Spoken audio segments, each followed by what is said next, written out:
Okay, if you have chosen to do the pattern pinning and stitching, we're going to start with our pattern first, okay? So I have a little scrap piece of fabric here that I'm going to move to the side, and we'll get back to it in just a moment. Usually in class we have an oval on this paper, and it's given to you in your sewing bag to start our sewing project with.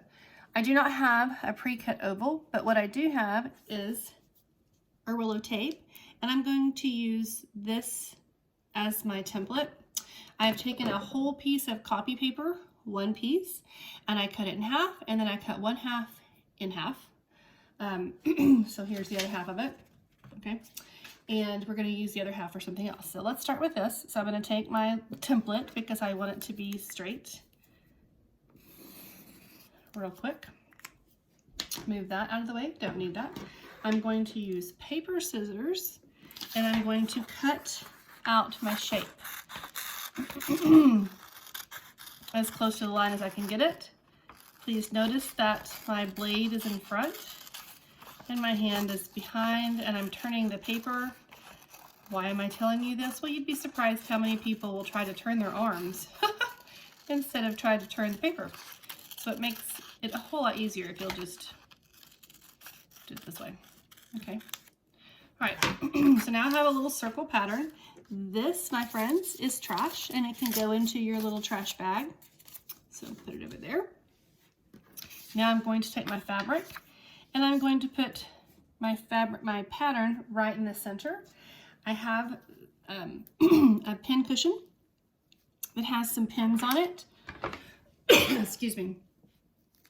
And I personally like to pin it at the top. So we're going to take that tuck pin stuck, and I'm going to go crosswise at the top like so, and check the back, make sure that it's not bubbled underneath. And then I'm going to do another one just down here, nice and smooth. I like to smooth it out and then gather everything in my hands. Tuck, pin stuck. You might get poked, it happens.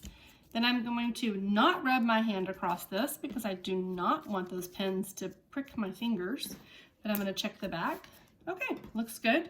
And then I do have this little pair of fabric scissors. It's probably not going to cut a great little circle. And to cut fabric, you do need to have a pretty decent pair of scissors that will cut fabric.